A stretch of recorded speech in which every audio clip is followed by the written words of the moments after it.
সরস্বতী পূজায় লাগাই এগুলো সব পুরো দিন সমস্যা ঠিক আছে ভাই ঠিক আছে হাতা দুইবার কখন করে বলতেছেন তবে আজকে মাফ চাবে যাবে মাফ চাইতে হবে সবার থেকে কিছু বলবো না একে খেলা হবে Testing 1 2 3 4 hello. What is up guys, it's your boy Pian and welcome to my channel and new vlog. তো সকলকে জানাই বসন্ত পঞ্চমীর অনেক অনেক শুভেচ্ছা এবং শুভ প্রণাম। তো আমরা চলে আসছি নতুন একটা ব্লগ নিয়ে সরস্বতী পুজোর। তো চলুন আমরা পুজো কী কী করলাম দেখে আসি। তো যেহেতু ব্লগটি হাতে পুরোপুরি কমপ্লিট করা পসিবল হয়নি, তো পুরো ব্লগটি ভয়েস ওভারে কমপ্লিট হবে। দিনটি ছিল 1 তারিখ শনিবার। তো আমরা দেরি না করে ঢাকি নিয়ে বেরিয়ে পড়ি এলাকা পরিদর্শনে, যেহেতু আমরা এর কিছুক্ষণ পরই মাকে পূজাঙ্গনে আনতে যাব ওই উদ্দেশ্যে। তো আমরা সকলে আনন্দ করতে করতে এলাকা পরিদর্শনে চলে গিয়েছিলাম। এদিকে বাদ্যযন্ত্র বাজছিল, এলাকায় ঢাকের আওয়াজে পুরো একটা জমজমাট পরিবেশ তৈরি হয়ে যায়। তো সবাই একসাথে মানে এলাকার মানুষজন যারাই আসে সবাই একসাথে আনন্দে মেতে উঠি। আমরা সবাই ঢাকের বাজনা দেখছিলাম, আনন্দ করছিলাম সবাই একসাথে। তো দেখি আমরা কি একটু বাজনাও ব্যাকগ্রাউন্ডে চলবে ছোট করে, যেহেতু ভয়েস ওভার ভিডিও।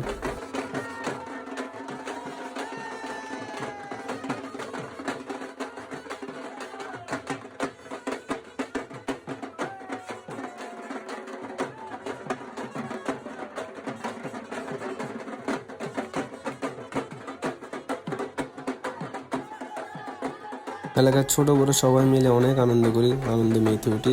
এরপর অনেকক্ষণ এখানে দাঁড়ানোর পর আমরা আস্তে ধীরে ওইখান থেকে মুভ করি আমাদের চট্টশ্বরী কালী মায়ের মন্দিরের ওদিক দিয়ে, যেহেতু আমরা ওখানেও মায়ের দর্শন করতে যাব। তো এখানে কিছুক্ষণ আনন্দ উল্লাসে মেতে ওঠার পর আমরা চট্টশ্বরীর দিকে রওনা হই। এতগুলো ঢাকি একসাথে ডাক বাজাচ্ছিল, এটা অন্যরকমই একটা ফিলিংস ছিল। যদিও এমন দৃশ্য আগে কখনো যদিও দেখা হয়নি আমাদের, অন্যরকমই বাজনা হচ্ছিল। খুবই আলাদা রকমের একটি পরিবেশ তৈরি হয়ে যায় এখানে। মায়ের সামনে এত সুন্দর করে ঢাকের আরতি, এত সুন্দর বাজনা, সবাই একসাথে উপভোগ করছিলাম সবাই মিলে। দেন ওখানে অনেকক্ষণই আনন্দ করি সবাই একসাথে, ছোট বড় যারাই আছি সবাই অনেক আনন্দে মেতে উঠি।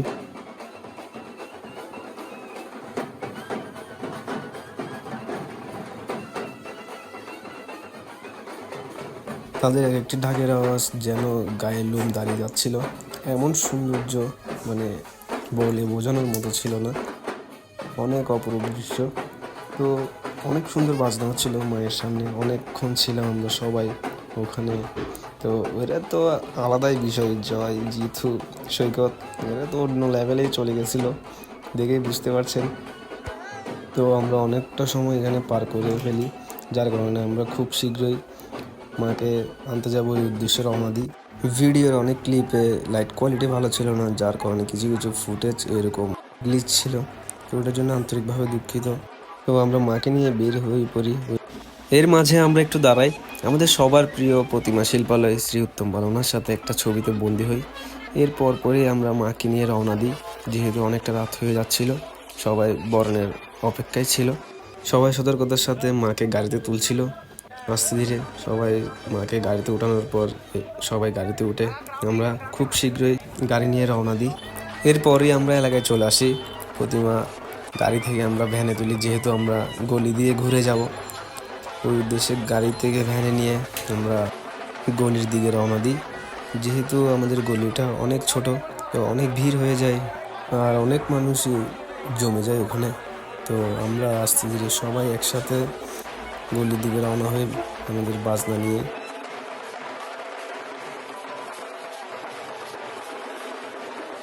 তো দেখতে দেখতে আমরা মূল গলিতে প্রবেশ করি, যেহেতু ওখানে অনেক পুজো হচ্ছিল আমাদের এলাকায়, তো অনেক মানুষজনের ভিড় ছিল। আমরা ওখানে অনেকক্ষণ আনন্দ করি সবাই, যেহেতু অনেক পুজো হচ্ছিল ওখান থেকেও মানুষ এসে জমা হচ্ছিল, সবাই একসাথে আনন্দ করি। আনন্দের যেন শেষ নেই, সবাই আনন্দে মেতে উঠে, সবাই মিলে একসাথে নাচতে নাচতে আমরা আমাদের গলির উদ্দেশ্যে রওনা দিই। আমাদের গলিটা খুবই চিকন, ওই দিয়ে বের হতে অনেকটাই সময় লাগে। তো আস্তে আস্তে আমরা রাস্তার দিকে চলে আসি, আমাদের যে মেন গলি যেখানে পুজো মণ্ডপ ওই দিকে।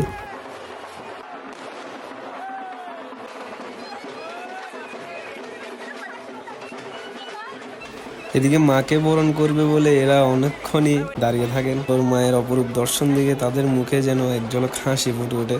এরপর আমরা সবাই মিলে মায়ের সাথে একটি ছবিতে বন্দী হই। সাথে সাথে মাকে নিয়ে আমরা ভিতরে প্রবেশ করি, যেহেতু মায়ের বরণ হবে। যে কথা সেই কাজ, মায়ের বরণ শুরু হয়ে যায় আমার মায়ের হাতে। তিনি তার মন ভরে মাকে বরণ করেন। এরপর আমরা মাকে নিয়ে পূজাঙ্গনে প্রবেশ করি। প্রবেশ করে আমরা মাকে খুব সাবধানতার সাথে মায়ের যথাযথ স্থানে মাকে স্থাপন করি। এরপর পরিবার পরিজন সবাই মিলে আমরা আনন্দ উল্লাসে মেতে উঠি। সবাই ঢাকের আওয়াজের সাথে সাথে সবাই যেন আনন্দে মেতে উঠে। কিন্তু পুজোটি সবার একটা ইমোশনের জায়গা থেকে ছিল, তো সবাই যে যার যার মতো করে আনন্দ করছিল। তো চলুন আমরা সবার আনন্দ একটু উপভোগ করে আসি।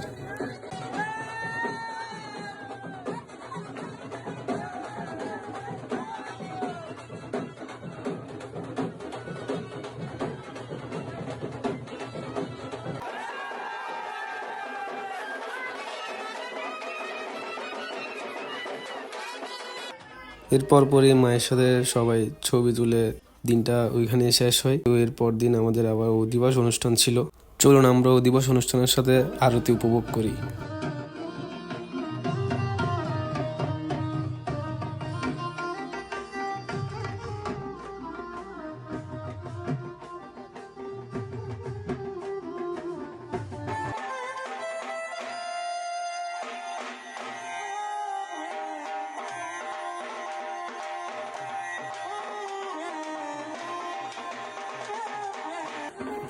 সন্ধ্যায় আমাদের ব্রাহ্মণ চলে আসে এবং আমাদের অধিবাস শুরু হয়ে যায়। অধিবাসের সাথে আরতি চলছিল। খুব একটা মনোরম পরিবেশ ছিল, মিষ্টি লাগছিল, সব কিছু মিলিয়ে অনেকটা মনোমুগ্ধকর। চারিদিকে আলোকসজ্জায় ভরে ছিল, অনেকটাই সুন্দর লাগছিল, রঙিন রঙিন। আমাদের পুরো গলি এমন আলোকসজ্জা দিয়ে ভরা ছিল, আরতি চলছিল আর এমন আলোকসজ্জা, মানে দেখতেই অন্যরকম একটা দৃশ্য। যাই হোক, কেমন লাগছে আলোকসজ্জাটা সবাই কমেন্ট বক্সে জানাবেন। আর আমাদের এখানে চলে আসছে শুভ্র, সে ভালো ঢাক বাজাতে পারে। আর ঢাকের আরতি দেখেই তার মাথা নষ্ট হয়ে যায়, সেই চলে যায় আরতি করতে। তো সে অনেকক্ষণ ঢাক বাজায়, আরতি করে। তার আবার ঢাক দেখলে মাথা ঠিক থাকে না, যেখানেই দেখে সেখানেই বাজাতে চাই, এই আর কি। তো আমাদের পুজো এমনটাই কাটছিল। লাইটিংটা এমনই হচ্ছিল যে ভিডিও না করে আর থাকতে পারলাম না। যখনই একটু মানুষের আনাগোনা গলিতে একটু কমে যায়, তখনই আমি একটা ছোট্ট করে লাইটের ভিডিও করে ফেলি ওই মুহূর্তে। তো অধিবাসের দিন সবাই সবার পুরো দিনের কাজ সেরে সবাই একত্রিত হয় একটু আনন্দ করবে বলে, যেমন ঢাকের আরতির সাথে নাচবে এই আশা নিয়ে।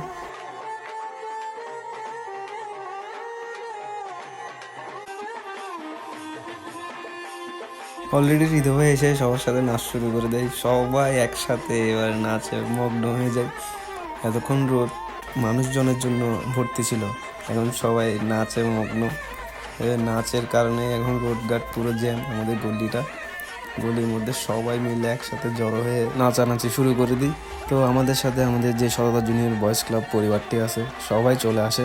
সবাই মিলে ঢাকিকে নিয়ে অনেকক্ষণ আনন্দ করি। আর অনেকটা রাতও হয়ে যায়, যেহেতু আমাদের পরের দিন সকাল সকাল তিথি আছে পুজোর, আমাদের পুজো শুরু হয়ে যাবে। তো আমরা আর বেশিক্ষণ না করে ঢাকিকে বিদায় দিয়ে দিই। প্রায় 11টা সাড়ে 11টার কাছাকাছি হয়। পরদিন সকালে আমাদের ব্রাহ্মণ খুব সকালই পুজোটা শুরু করে দেয়। আর আমরাও আস্তে আস্তে সবাই চলে আসি অঞ্জলি নিব বলে। তো সবাই অঞ্জলি নেওয়ার পর আমরাও বসে যাই অঞ্জলি নিব বলে। তো মায়ের নাম নিয়ে আমরাও অঞ্জলিটা সেরে ফেলি। এর মাঝে যজ্ঞ হচ্ছিল, যেটা দেখতে খুবই ভালো লাগছিল। আচ্ছা, ওয়েট, কালী পুজোর ব্লগের হৃদয়ের সাথে আমার কিছু ডিল হয়েছিল। তো আমরা কি বলছিলাম একটু শুনে আসি। এখানে ওই বছর 30টা লাগাইছে, এই বছর 28টা দেখতেছি। হ্যাঁ, শার্পি 2টা কমে গেছে। এগুলো আমরা পূরণ করে দেবো আর কি। আমরা অনেক পূজা দেখছি, কিন্তু এটার পূজা আর পঞ্চবাড়ির পূজাটা আমরা সরস্বতী পূজায় লাগাই, এগুলো সব পুরো দিব, সমস্যা নেই। ঠিক আছে ভাই, ঠিক আছে। সবই তো শুনলেন, চলুন দেখে আসি কথার সাথে কাজের কতটুকু মিল আছে।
তো নতুন করে আলাদাভাবে বলার কিছুই নাই, সকলে দেখতেই পারছেন, এতক্ষণে দেখে বুঝেই গেছেন যেমন কথা তেমনই কাজ।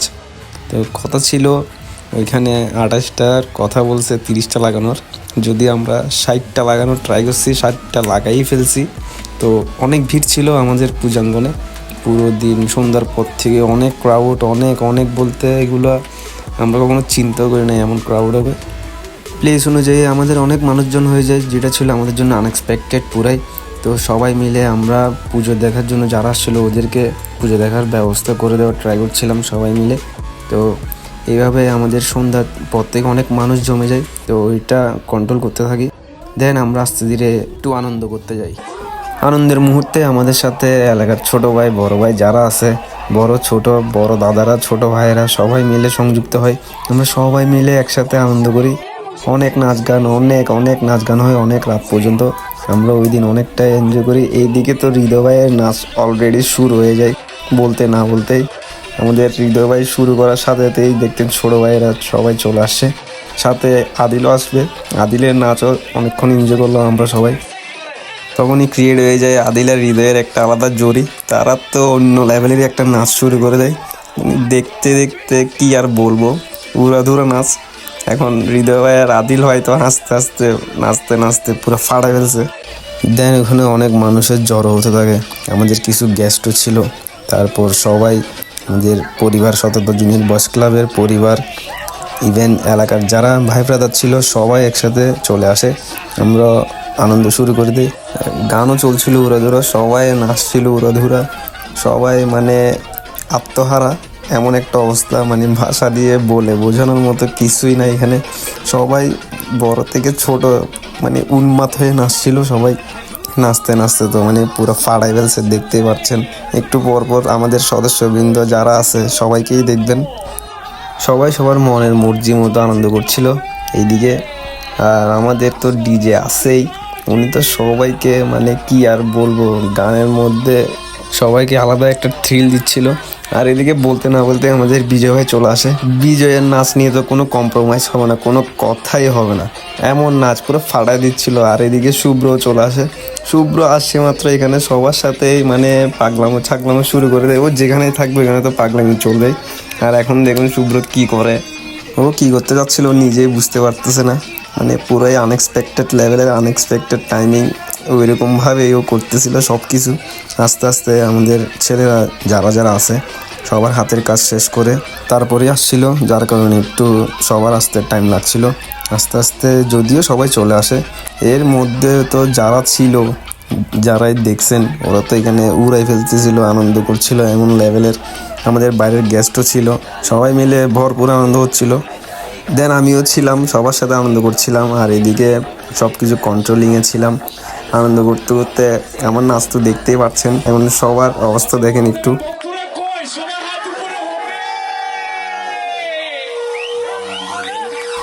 সবাই ভাম বলে গানের মধ্যে উড়াধুরা নাচ দিচ্ছিল, মানে আলাদাই লেভেল ছিল ভাই, আলাদাই লেভেল, সামনের চোখে না দেখলে বুঝবেন না। আর এদিকে তো জয় তো মানে কি করছে, অনেকটাই মজা মস্তি হয়েছিল, যারা আসছেন তারা তো দেখছেনই।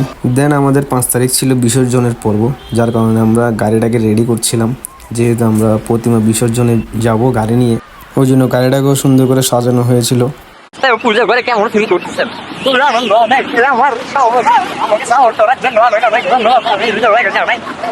কি বলবো মানে শেষ করে পুরো সিরিজ পর্যন্ত ভিডিও করো, সেটা আর আমাদের সাথে এনজয় করবা, একসাথে থাকবা। গোপ্রো নিবা, দেখালে গোপ্রো নিবা। আপনি কি বলতে চান? আপনি কি বলতে চান? সবাই আজকে মাফ চাবে যাবে, মাফ চাইতে হবে সবার থেকে, আছে টোটালি মাফ চাইতে হবে। জয় ভাই কি বলতে চাই? শোনা যায় কিছু বলবো না, একে খেলা হবে। সাগর ভাই কি বলতে চাই? সাগর ভাই কি বলতে চাই? পুজো করে কেমন? সবাই যাবো একসাথে আনন্দ করতে। আর যারা যাচ্ছে না তারা কষ্ট নিয়ে না, মানে আমাদের জায়গায় নাই। পায়েল ভাই কি বলতে চান? কথা হচ্ছে একটাই, পুজোটা দেখতে হবে, চোখ রাখতে হবে, ঘুরবে প্রত্যেক বছর ঘুরবে। আর যাদেরকে নিতে পারতেছি না খুবই আন্তরিকভাবে দুঃখিত, এটা বুঝতে হবে। যেহেতু আমাদের বিদায় বেলা ছিল, তো সবাই চলে আসে মাকে বিদায় দেওয়ার জন্য। সাথে যে আমাদের তেল সিঁদুর এবং মিষ্টি মুখ করে মাকে বিদায় দেওয়ার যে প্রচলন, ওইটা করতেই থাকে।